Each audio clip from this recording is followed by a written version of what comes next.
It began with a flicker, a seemingly innocent spark that would soon ignite a wave of fear and superstition.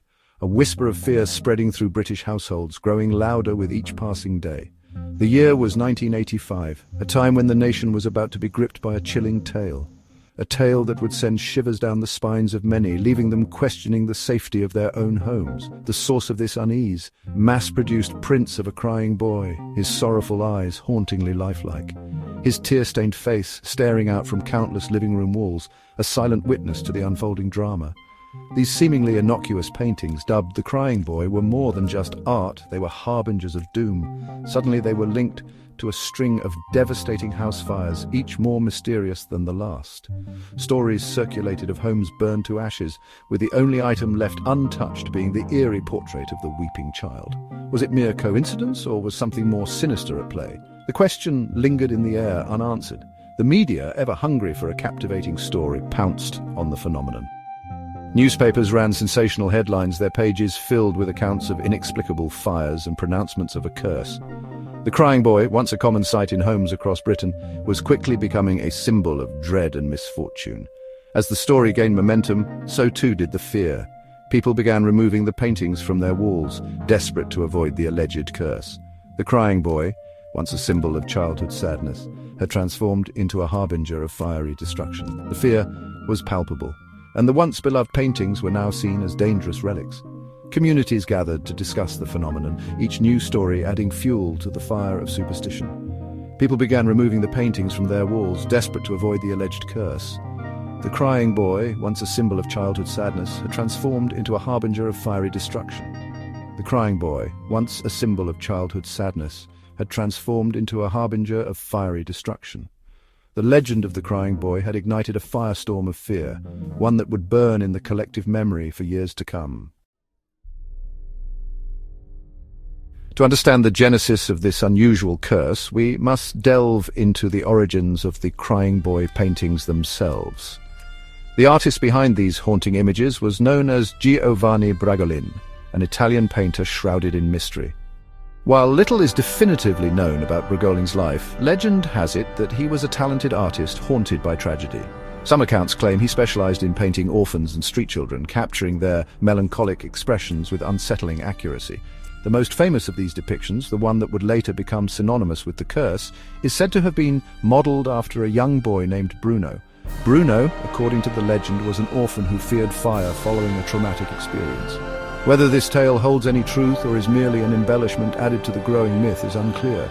What is certain is that Bragolin's paintings, particularly those depicting crying children, resonated with a wide audience, leading to their mass production and distribution throughout the 1950s and 60s.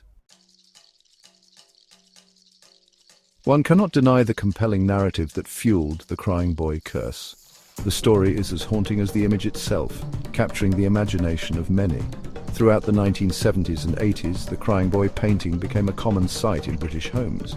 During this period, a series of seemingly unexplainable house fires plagued Britain, leaving many families devastated. In many instances, the only item to survive the blaze was a print of the Crying Boy, hanging unscathed amidst the ashes.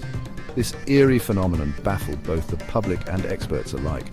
One such incident involved a family in Rotherham who barely escaped their burning home in 1985. The fire had started suddenly with no apparent cause. The fire, they claimed, started spontaneously in the living room where a Crying Boy print hung above the fireplace. The family was left in shock as they watched their home burn. The image itself remained untouched, adding fuel to the burgeoning myth. It seemed as if the painting was immune to the flames that consumed everything else. Another chilling account came from a firefighter in Yorkshire who claimed to have encountered the Crying Boy in numerous fire-ravaged homes. His experiences only deepened the mystery. He swore that the prints always remained intact, their mournful eyes seemingly mocking the destruction around them. The firefighter's testimony added a layer of credibility to the curse. As these tales spread through word of mouth and sensationalized newspaper headlines, the legend of the Crying Boy curse took root. People were both fascinated and terrified by the stories. People began attributing any misfortune, from minor accidents to serious illnesses, to the presence of the weeping child's image in their homes. The painting became a symbol of bad luck and misfortune, leading many to dispose of it in fear. Section 4. Fanning the flames, media's role in perpetuating the myth. The rapid escalation of the crying boy curse from local superstition to nationwide panic can be largely attributed to the media's insatiable appetite for the unusual and the sensational. Newspapers, eager to capitalize on the public's fascination with the paranormal, published countless articles detailing the alleged curse and its supposed victims. These stories often included dramatic accounts and vivid descriptions that captured the imagination of readers. Headlines screamed of cursed canvases and tears that ignite, painting a picture of a supernatural menace lurking within ordinary homes. The language used was designed to evoke fear and curiosity, ensuring that readers would be hooked. Often these articles lacked any real evidence or investigation, relying instead on anecdotal accounts and speculation to fuel the flames of fear. Journalists would interview locals who claimed to have experienced the curse, adding a personal touch to the stories. One particularly influential article appeared in The Sun, a popular British tabloid, in September 1985. This article played a significant role in spreading the myth far and wide. The article, titled "Blazing Curse of the Crying Boy Picture," recounted various incidents linking the prince to fires and urged readers to come forward with their own experiences. It was a call to action that resonated deeply with the public. This call to action sparked a wave of public interest and fear. People began to discuss the curse in cafes, on the streets and in their homes, further amplifying the hysteria. Readers, convinced of the curse's validity, flooded the newspaper with letters recounting their own encounters with the crying boy and its supposed powers. These personal stories added fuel to the fire, making the myth even more pervasive. Section 5. Science to the rescue, debunking the crying boy curse. Despite the widespread panic and seemingly endless anecdotes, the scientific community remains skeptical. Could a mass-produced print of a crying boy truly possess the power to start fires and spread misfortune? Experts began investigating the phenomenon, determined to separate fact from fiction.